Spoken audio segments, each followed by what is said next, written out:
नमस्कार, next 9 news देख रहे हैं आप। आपके साथ मैं हूं किरण यादव। आज के इस खास कार्यक्रम में हम चर्चा करने वाले हैं उत्तर प्रदेश की राजनीति को लेकर। देखिए, उत्तर प्रदेश की राजनीति अभी बहुत ज्यादा गरमाई हुई है। क्यों गरमाई हुई है आपको हम बताते चलते हैं। गोला गोकर्णनाथ सीट पर तब उपचुनाव हुए, उसमें भारतीय जनता पार्टी ने अपना परचम लहरा दिया और समाजवादी पार्टी को एक बड़ी हार का सामना करना पड़ा। आपको हम बताते चले कि बीजेपी और समाजवादी पार्टी की तरफ से लगातार यही दावे किए जा रहे थे कि उन्हीं की जीत होगी। गोला गोकर्णनाथ सीट के बाद अब सभी की नजरें बनी हुई है मैनपुरी सीट और रामपुर सीट को लेकर। मैनपुरी सीट ये वही सीट है जिस पर यादवों का कब्जा रहा है, यादवों का गढ़ माना जाता है। बीते एक दिन पहले समाजवादी पार्टी की तरफ से बड़ा ऐलान कर दिया गया कि अब समाजवादी पार्टी की तरफ से मैनपुरी सीट पर डिंपल यादव को उम्मीदवार के तौर पर उतार दिया गया। बड़ा सवाल यही बनता है कि अब भारतीय जनता पार्टी का अगला कदम क्या होगा। क्या भारतीय जनता पार्टी अपर्णा यादव को खड़ा करेगी या फिर किसी और चेहरे को यहां पर सामने किया जाएगा। लेकिन सूत्रों के अनुसार यही कहा जा रहा है कि शायद अपर्णा यादव को यहां पर खड़ा किया जा सकता है। आने वाले वक्त में अगर अपर्णा यादव को उम्मीदवार के तौर पर उतारा गया तो यहाँ पर जेठानी और देवरानी के बीच में बड़ी लड़ाई हो सकती है और मुकाबला बहुत ज़्यादा दिलचस्प होने वाला है। खैर, ये तो आने वाले वक्त में पता लगेगा कि आखिरकार किसकी जीत होती है और किसकी हार होती है। लेकिन जिस तरीके से हम अपने तमाम डिबेट्स कर रहे हैं, लाइव सेशन कर रहे हैं, उसमें यही कहा जा रहा है कि इस बार भारतीय जनता पार्टी का ही परचम लहराएगा। आपको हम बताते चले कि तमाम दर्शकों की तरफ से ये भी कहा जा रहा है कि अगर समाजवादी पार्टी चाचा शिवपाल को मैनपुरी सीट से अगर खड़ा करती तो शायद भारतीय जनता पार्टी को एक बड़ी टक्कर मिल सकती थी। आपको हम बताते चले कि देखिए, चाचा शिवपाल जो कि अभी नाराज चल रहे हैं अखिलेश यादव से, वो पहले भी नाराज चलते रहते थे। आरोप प्रत्यारोप का दौर उनके बीच में हमेशा से ही रहता था। लेकिन मुलायम सिंह यादव के निधन के बाद से यही लग रहा था कि शायद अब चाचा शिवपाल और अखिलेश के बीच में ये दूरियां कम हो सकती है। कुछ ऐसी तस्वीरें सामने भी आई, उससे यही लग रहा था कि शायद ये अब दूरियां कम हो चुकी है। लेकिन जिस तरीके से गोला गोकर्णनाथ सीट पर स्टार प्रचारकों की सूची जारी की गई, उसमें चाचा शिवपाल का नाम शामिल नहीं था। सूत्रों के अनुसार यही कहा जा रहा था कि चाचा शिवपाल अभी अखिलेश यादव से नाराज है।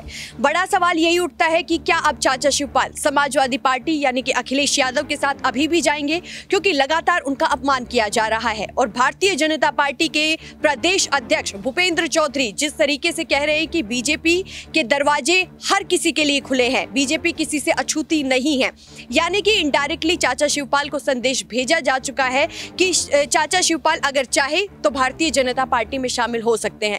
बड़ा सवाल यही उठ रहा है कि मुलायम सिंह यादव के बाद क्या अब चाचा शिवपाल अखिलेश यादव का सपोर्ट सिस्टम बनेंगे या फिर नहीं बनेंगे। आज इन्हीं तमाम मुद्दों पर मैं आज अपने साथियों के साथ चर्चा करने वाली हूं और उनसे सवाल पूछूंगी। तो यहाँ पर मेरे साथ मेरे साथी ऋतिक बने हुए हैं। ऋतिक, मेरा सबसे पहले आपसे यही सवाल रहेगा कि आपको क्या लगता है मैनपुरी सीट पर किसकी जीत हो सकती है और किसकी हार। देखिए, मैनपुरी सीट पर जो अभी सपा की पार्टी ने जो चेहरा घोषित किया है डिंपल यादव का, ये साफ तौर पर देखा जा सकता है कि मुलायम सिंह यादव के बाद जो विरासत है अब कहीं ना कहीं डिंपल के हाथ में आ गई है। यहाँ पर ये साफ तौर पर कहा जा सकता है कि 1969 के बाद जो कमान मुलायम सिंह यादव लगातार संभाले हुए थे, अब वो कमान डिंपल यादव संभालेंगे। देखिए, बीजेपी बार बार बात करती है अपने गढ़ की कि हमारा गुजरात गढ़ रहा है, उत्तर प्रदेश में गढ़ रहा है।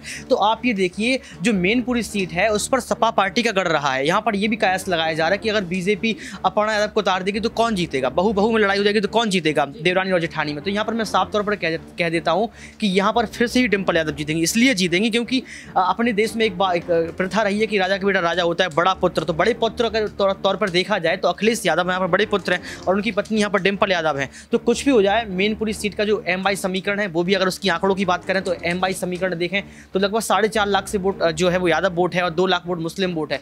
तो अगर पूरा समीकरण मिला के और मैनपुरी के इतिहास को देखकर अगर यहाँ पर नतीजा निकाला जाए तो 101% यहाँ पर डिंपल यादव की जीत होगी और डिंपल यादव को जीतना तय है। तो देखिए, ऋतिक ने मेरे को कहा, मुझे बताया कि यहाँ पर अब डिंपल यादव की जीत हो सकती है। जिस तरीके से उन्होंने तमाम विस्तार से जानकारी दी वो हम सब ने सुनी।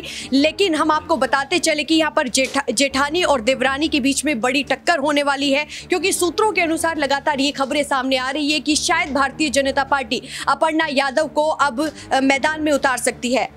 अभी मेरे साथ राहुल सर जुड़े हुए हैं। राहुल सर, आपको क्या लगता है भारतीय जनता पार्टी अपर्णा यादव पर अपना दाव खेल सकती है? देखिए, अभी ये कह पाना बहुत मुश्किल है क्योंकि बीजेपी इस बात को समझ रही है कि अगर सामने से अपर्णा को उतारा जाएगा तो वोट बटेगा। वोट बांटना नहीं है, वोट पूरा हमें लेना है। तो मुझे ऐसा लग रहा है कि अपर्णा की जगह कोई और बड़ा चेहरा जो है भाजपा यहाँ से उतार सकती है। और सबसे बड़ी बात यह है कि जो डिंपल यादव को उतारा गया है, अखिलेश यादव ने महिला कार्ड खेला है, और दूसरी तरफ हम देख रहे हैं कि मैनपुरी की जनता भी कहीं ना कहीं ये कह रही थी कि डिंपल को उतरना चाहिए तो फायदा जरूर मिलेगा।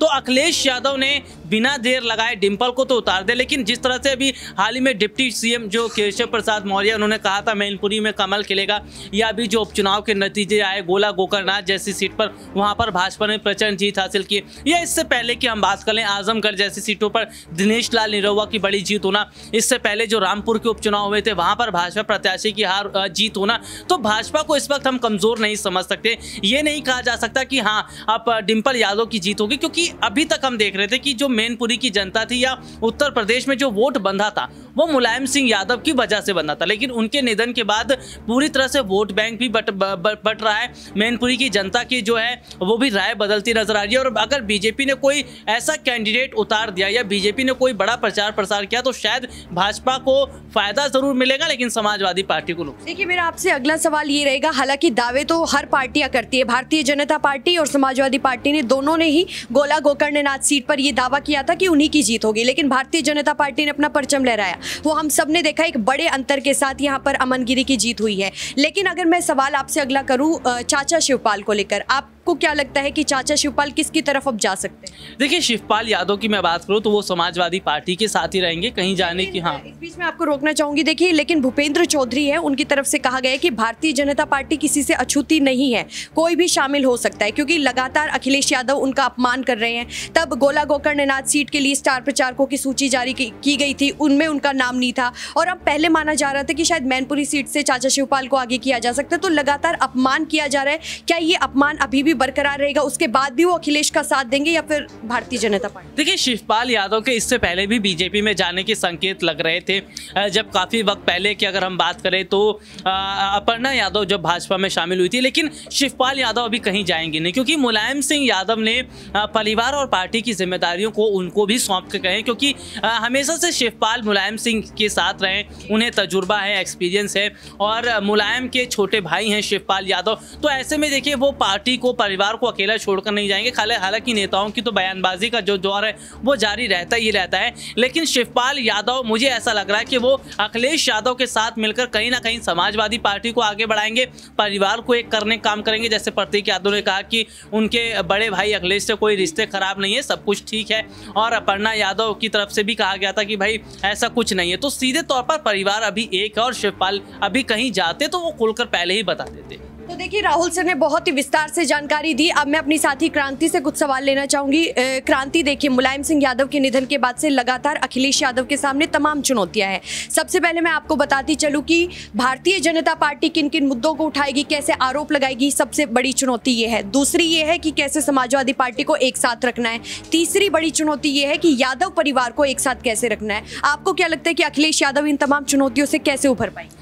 देखिए जब से उन्होंने डिंपल यादव को चुनावी मैदान में उतारा है, बस वही एक वार से ये सारी चुनौतियां कहीं ना कहीं ध्वस्त हो गई है। क्योंकि देखिए अपर्णा यादव के सामने अगर कोई सबसे बड़ा चेहरा बनकर के उभर रहा था तो वो सिर्फ और सिर्फ डिंपल यादव ही थी।